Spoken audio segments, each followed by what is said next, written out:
Hi. Today's kind of a drab, kind of rainy, yucky, chilly day out, and I thought, well, my son has been asking me for a couple months. He's like, "Mom, would you make some banana bread?" And I thought, well, today'd be a good day to do it. I should have done it a long time ago. He keeps looking in my freezer and he's like, "You have lots of rotten bananas. Can you just please make some banana bread?" And it's something that my mom and I used to do together all the time. It was a tradition to make banana bread in the fall. And even though it's summer right now, it feels like that kind of day. So I thought, why not make a video and just kind of take you with me through baking our traditional banana bread, mom and daughter banana bread. So here we go. So here is Mom's recipe. And she wrote this up for me, oh gosh, back in the early 90s. And I've had it ever since, so that's why it kind of looks crummy. It's been used and loved, and um, I should have known the recipe by heart, but I like getting it out because it's in her handwriting. And it just brings a piece of her with me when I make banana bread. This is not a plug for Pampered Chef, but I do love to bake with this stoneware. Mom and I used to use just regular loaf pans, but then she was introduced to this, and so was I, and I absolutely love the way things bake in this particular loaf pan.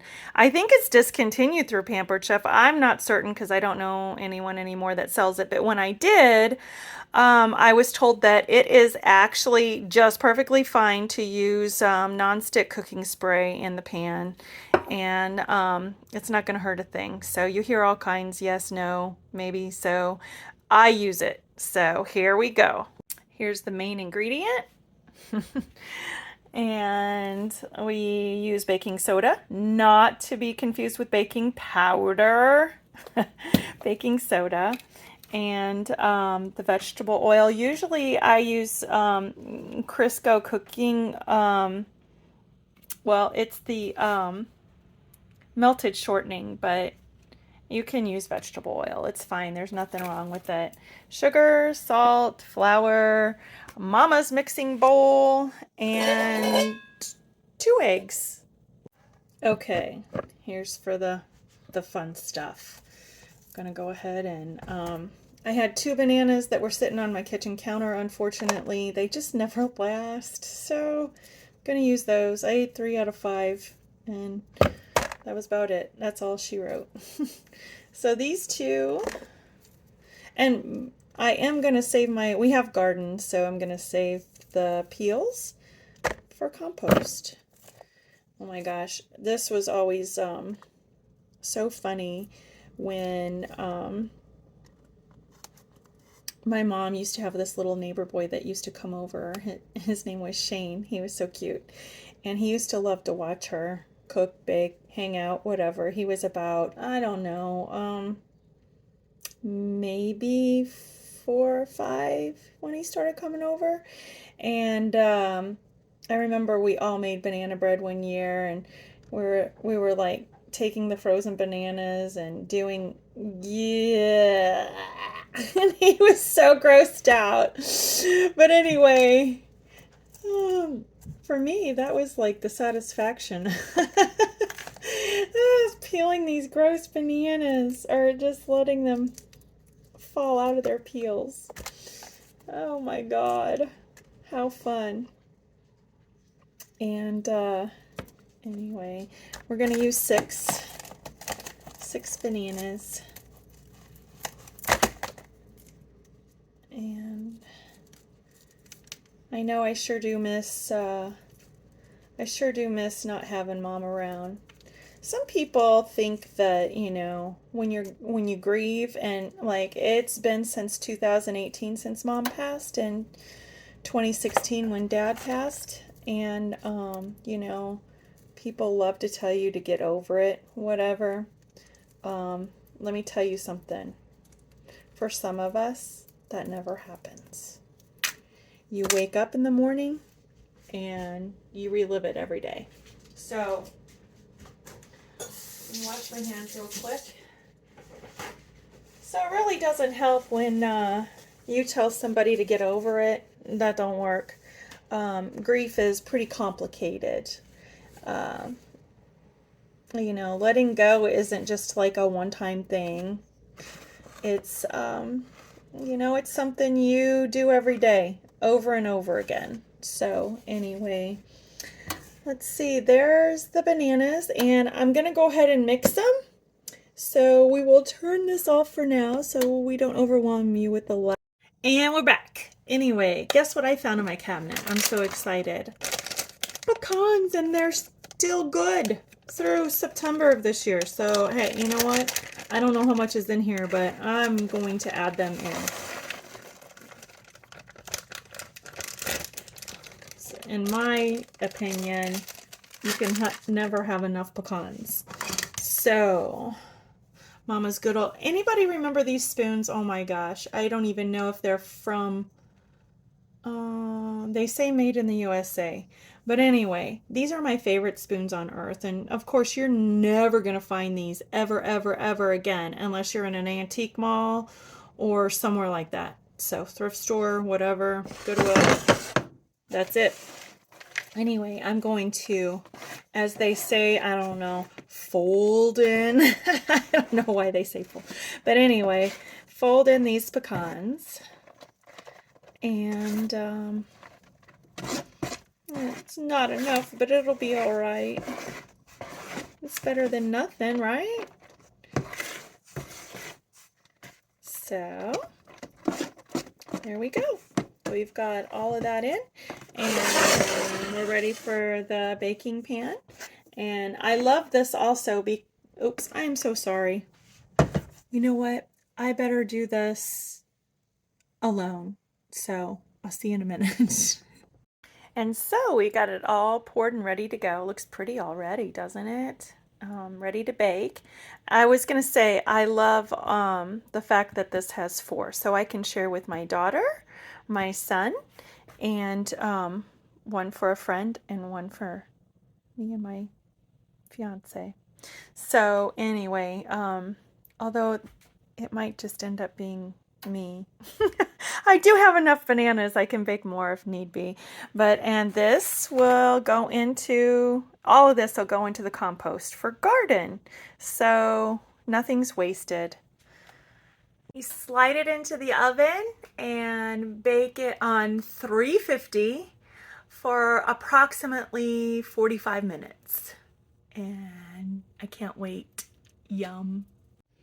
And while we're waiting for the banana bread to bake, yum, can't wait. I know my son will be so excited.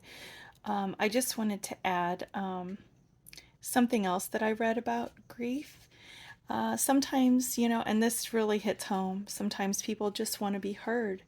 There's no fixing it. There's no solutions. There's no, you know, they don't want to hear, here's what I would do. There's a whole language of love, and begins with ears that listen, and it ends with a smile that says, I'm here. So just be there. Okay, 45 minutes is up. Let's check it out. Oh my gosh, look how pretty. Oh, sorry, the steam's getting to the phone. They look beautiful. I'm gonna get them out now. Just look how pretty. Oh my goodness. This one's a little much. I filled it a little too much, but that's okay. It'll all still taste delicious, won't it? That's all that matters. But let's test and make sure they're done. You can use a toothpick or butter knife, but I found Mom's old tester, so I'm using that.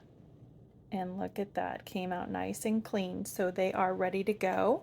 And just so you know, if you do use regular loaf pans like Mom and I used to use, it's best to also not only grease those pans, but flour them and then start your baking. But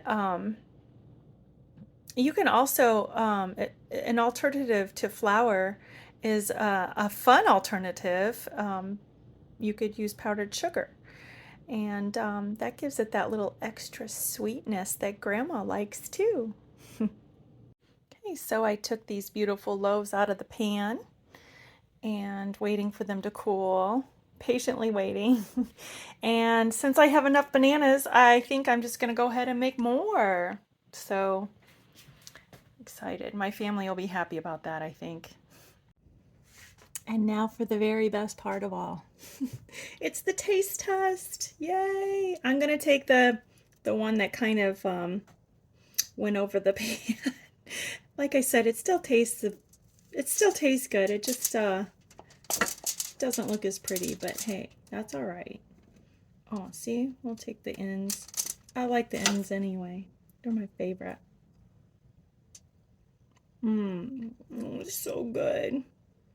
Oh, it's another thing that brings back good memories, you know? Foods like this, the things you shared together, making family traditions happen and reminiscing about all that. So I even decided why not, since we're making Mom's banana bread. I'm gonna have a cup of coffee. It's one of those days. I normally don't drink coffee in the summertime because it's just too hot, but this was the cup I got her 42 years ago. She used it. I got Dad one too. I was so excited when I was 12 years old. You know, I used to babysit and I used to cut lawns for extra money. And so I couldn't wait to be able to buy Mom and Dad like a Mother's Day and a Father's Day gift for the first time with my own money. And we had a little store in town, and I went ahead and I found these cups, and I bought Mom's first. Then I had enough money to buy Dad's for Father's Day. And cheers, Mom. I love you so much. I miss our times, and um, hopefully you got all the ingredients down, and hopefully you're not missing your main ingredients. And if you are, I would like to share a little something that Washington Irving said, and maybe this will help because, you know, like I said earlier, you don't allow anyone to tell you how to grieve. It's your journey and only yours. Don't feel guilty. Grief is grief, no matter if it's what kind of loss it is. Grief is grief. And Washington Irving said it best. There's a sacredness in tears. They are not the mark of weakness, but of power. They speak more eloquently than 10,000 tongues. They are the messengers of overwhelming grief and unspeakable love. So, that's what it is. It's all about love, isn't it? Just love the ones you're with. Have a great day. Thank you.